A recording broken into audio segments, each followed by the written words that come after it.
Saya pada ini ketika membaca bagaimana Al-Zaitun juga pernah memberi ruang orang Nasrani menggelar Natal di Al-Zaitun. Oh, itu jangan diherankan, itu hal biasa. Wallahu Akbar. A'udzubillahi minasyaitonirrajim. Bismillahirrahmanirrahim. Teman-teman, di video ini saya ingin memberikan tanggapan terhadap pernyataan terbaru dari Panji Gumilang, yaitu di mana katanya dia telah biasa selain dia melakukan sholat Idul Fitri, sholat Jumat dan lain sebagainya. Kalau sholat katanya mereka belum wajib, ya bukan tidak wajib, katanya belum wajib masih yang melaksanakan sholat Idul Fitri. Padahal sholat Idul Fitri itu sunnah loh. Tetapi kenapa dilaksanakan? Kenapa sholat Idul Fitri itu dilaksanakan oleh Panji Gumilang atau Ponpes Al-Zaitun? Kan ideologi mereka itu tidak menggunakan sunnah. Kata Rasulullah, kalau ingin melaksanakan sholat berjemaah maka rapatkanlah barisan. Dan sunnahnya juga tempatkan perempuan itu di belakang, ya, karena ada fadilahnya. Karena kalau perempuan di depan, di barisan laki-laki, maka itu bukan jadi kebaikan, malah menjadi sholat yang tercela. Sholatnya sah tetapi tercela, karena memang mereka itu senang melakukan hal-hal yang tercela. Contohnya beberapa hal yang sudah kita lihat sendiri sekarang, karena data-datanya kita sudah punya, beberapa videonya sudah ada. Dan di sini pernyataan terbarunya katanya, dan ini sudah dilakukan secara terus-menerus, yaitu beberapa tahun katanya, yaitu melakukan perayaan hari Natal, ya, di dalam Ponpes Al-Zaitun. Jadi Ponpes Al-Zaitun ini juga ikut merayakan hari Natal, teman-teman. Artinya apa? Mereka ini mencampur adukan akidah. Akidahnya orang Islam dicampur dengan orang Kristen. Tetapi kalau kita melihat di sini, mereka ini bukan berakidah Islam, ya, tetapi berakidah kepada Yahudi, agama Yahudi.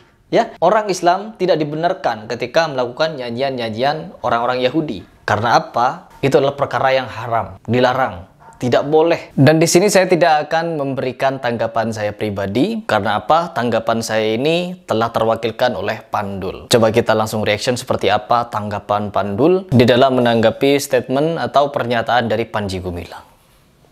Saya pada ini ketika membaca bagaimana Al-Zaitun juga pernah memberi ruang orang Nasrani menggelar Natal di Al-Zaitun. Oh, itu jangan diherankan, itu hal biasa. Wallahu Akbar. Itu hal biasa katanya. Oke. Kita coba langsung reaction seperti apa pernyataan dari Pandul. Pak Ndul, ya Mas, gimana menurut Pak Ndul tentang pondok pesantren Islam yang mengadakan acara Natalan, Pak? Kemudian ada perkataan bahwa haleluya itu sama dengan tahlilan, yang artinya sama-sama membesarkan nama Tuhan gitu, Pak.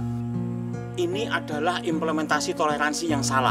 Hakikat toleransi dan tata cara hidup beragama di negeri ini sudah diajarkan oleh para pendiri bangsa dengan Pancasila butir 1 sampai 4 dari 36 butir pengamalan Pancasila, dan juga Undang-Undang Dasar 45 pasal 29 ayat 1 dan 2. Mantap. Dalam Islam, bagi umat Islam ada bagimu agamamu, bagiku agamaku. So, tidak ada alasan untuk mencampur adukkan ajaran agama dengan dalih toleransi, karena memang pada hakikatnya semua agama-agama itu berbeda. Sesembahannya berbeda, tata cara penyembahannya berbeda. Betul. Apabila ada anggapan semua agama itu sama, Mas, maka tiap hari berganti agama adalah lebih adil. Peringatan Natal di dalam pesantren yang notabene identik dengan ajaran Islam tentu menjadi polemik dan menimbulkan keresahan di masyarakat, karena sekali lagi pada hakikatnya agama-agama ini berbeda, dan juga di dalam Islam itu ada pembatal-pembatal keislaman, Mas. Seharusnya pembatal-pembatal keislaman ini dipahami, dimengerti, dihafal oleh umat Islam agar timbul kehati-hatian dalam perilaku kehidupan dan berkeyakinan beragama.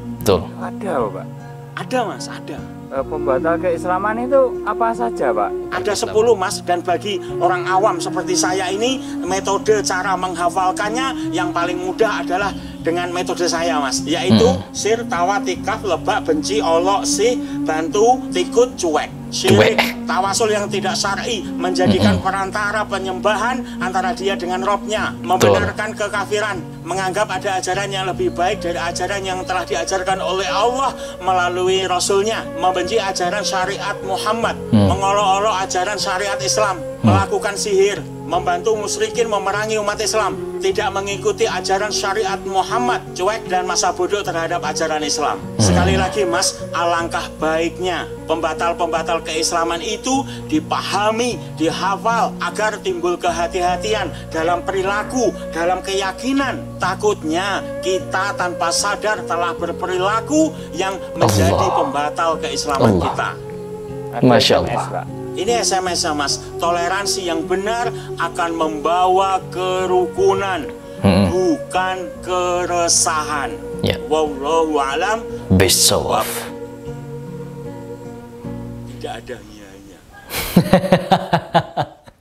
Allahu Akbar. Jadi tanggapan Pak Andul ini mewakili saya. Dan di sini saya juga akan menambahkan beberapa poin di mana apabila ada orang yang berusaha untuk menambah-nambahkan di dalam beragama atau mereka ini ingin melakukan penyimpangan-penyimpangan di dalam beribadah, maka dia telah melakukan perusakan di dalam Islam itu tersendiri, baik itu dari segi peribadatan ataupun akidah. Di mana kita di sini akidah dari Al Zaitun ini sangat-sangat menyimpang, di mana orang-orang ini telah didoktrin apabila mereka di dalam Indonesia dan belum Indonesia ini bernegara Islam, maka sholat belum diwajibkan di situ. Ini adalah pemahaman yang sangat menyimpang, syariat yang tidak benar dan tidak dapat dibenarkan. Belum lagi menyanyikan lagu-lagu salam Yahudi. Ini bukan lagi berkedok dengan toleransi, tetapi ini adalah hal yang tidak dapat dibenarkan melalui syariat. Karena apa? Melakukan perayaan-perayaan atau mengikuti perayaan-perayaan orang non-muslim, maka seperti yang dikatakan Pandul tadi, ini bisa menjadi penyebab pembatalan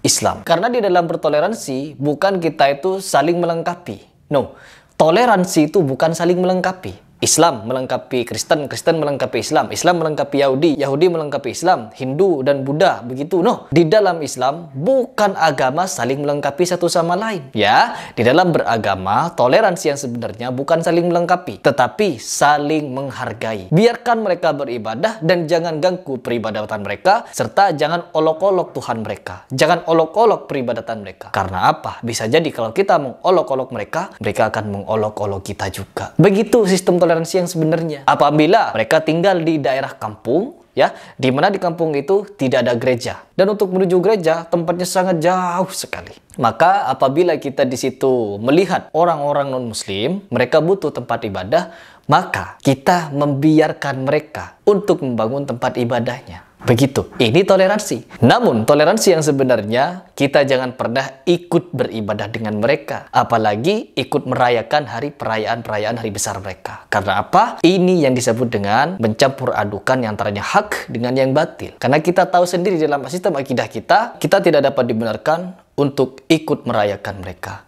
Artinya ini mencampur adukan. Islam dan Kristen ditaruh dalam satu wadah, diulek. Nah, ini tidak boleh. Harus dipisah. Ya, akidah Islam di sini, akidah Kristen di sini. Cara beribadahnya seperti ini, ibadahnya Islam begini. Jangan dicampur adukan. Karena apa? Allah sudah mempertegaskan di dalam Al-Quran, yaitu lakum dinukum waliyadin.